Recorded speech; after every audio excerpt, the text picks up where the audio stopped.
Welcome back to The Explainer. So glad you're joining us today. We are going to dive right in and unpack one of the most widely misunderstood concepts in investing. It's something that directly impacts your exact slice of the company pie, equity dilution. Look, if you own stocks, you absolutely need to understand the mechanics here, because corporate actions can shrink or, surprisingly, massively grow the actual value of your holdings. Okay, let me ask you this. If a company suddenly prints and issues a bunch of new shares, are you automatically losing money? Well, common sense says yes, right? After all, more shares out there means your individual piece of the company is smaller. But hey, we both know the stock market doesn't always run on basic common sense. Sometimes, as you're going to see today, printing more shares is the exact thing that sends a stock's price completely soaring. Here's our roadmap for this explainer. We're covering 1. What share dilution actually is. 2. How companies go about doing it. 3. Why the market sometimes cheers for it. 4. When it actually hurts investors. And 5. The key investor takeaway. All right, let's kick things off with Section 1. What is share dilution? Think of a company's total outstanding shares. So that's shares held by promoters, the public, everyone, as a giant pie. Let's say initially there are exactly 100 shares in total, and you own one of them. That means you own exactly 1% of the company. Now, suppose the company needs capital for some new project, so they create 10 brand new shares. The total pie is now 110 shares. Your original 1 share hasn't changed at all, but your actual ownership just instantly shrank from 1 out of 100 down to 1 out of 110. Your percentage is diluted. It's just simple math. Your slice of the pie got a little thinner, even though the pie itself just got bigger. Moving right along to Section 2, how companies dilute shares. So how do companies actually go about creating these extra shares in the real world? They don't just, magically appear out of thin air. One of the most common methods you'll hear thrown around is a QIP, a qualified institutional placement.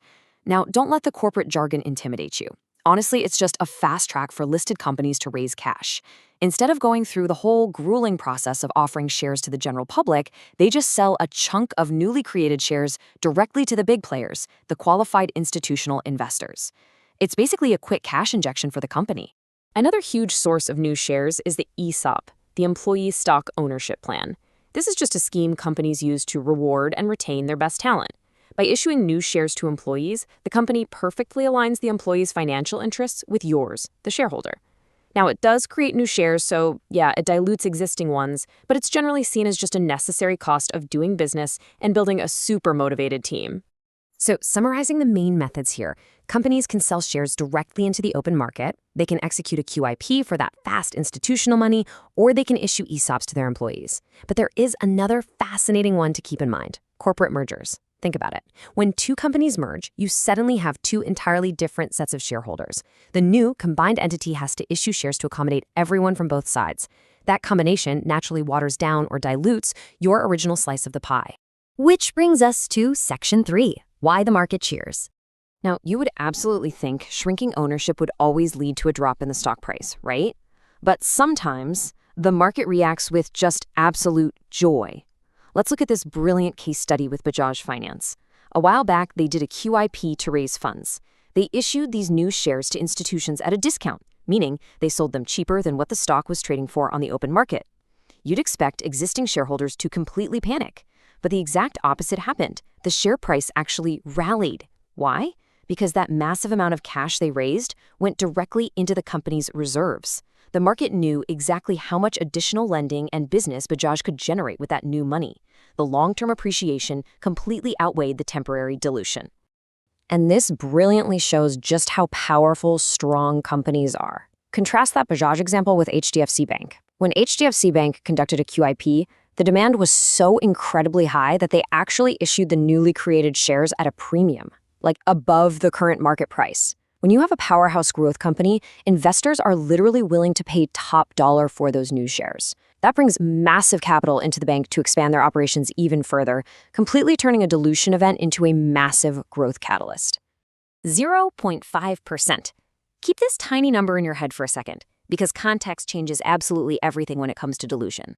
That 0.5%, that represents the amount of new shares recently created by DMart through their ESOPs.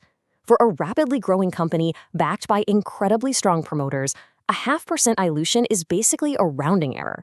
it is practically harmless. The business is growing so fast that the expanding size of the overall pie just easily absorbs that tiny little sliver of dilution. Scale and growth rate matter tremendously here. Okay, let's pivot to section 4, when dilution hurts investors. Because look, it's not always sunshine and massive growth. We have to draw a really sharp line here. On one side, you have the growth companies like Bajaj Finance and HDFC Bank, where dilution acts like rocket fuel. But on the exact opposite side, you have struggling companies. Think distressed banks carrying massive amounts of bad loans, literally desperate for air. This is what we call the trap of distressed dilution. When a struggling bank needs to raise capital, it is not doing it to grow. It is doing it just to survive. They go to the market for a QIP, but the institutional investors, they hold all the power. They know the bank is desperate, so they refuse to pay a premium. Actually, they demand steep, bargain basement prices, so the bank is forced to issue a massive number of cheap shares just to get the cash to stay alive. For you, the existing shareholder, this is catastrophic. Your ownership gets heavily diluted at a terrible valuation, and it is going to take a massive amount of time for the stock price to ever bounce back from a hit like that. And finally, Section 5, the key investor takeaway. So as we wrap up this explainer, how do you actually protect your portfolio? Well, here is your golden rule. Look at the cash destination. Dilution itself is just a mathematical mechanism. It's completely neutral. The ultimate effect on your portfolio depends entirely on how the company's management actually utilizes that new capital. If the cash is bolstering reserves, funding a lucrative new project, or expanding operations, awesome, it's a huge positive. But if that money is just plugging holes in a sinking ship or paying off that debt, yeah, run for the hills. I want to leave you with this one final critical question to ask yourself. Next time a company in your portfolio announces a new stock issuance, ask, are they diluting to grow or are they diluting to survive? Figure out the intent, follow the cash, and you'll know exactly whether you should cheer or if you should sell. Thank you so much for joining me for this explainer. Keep learning, and I'll catch you in the next one.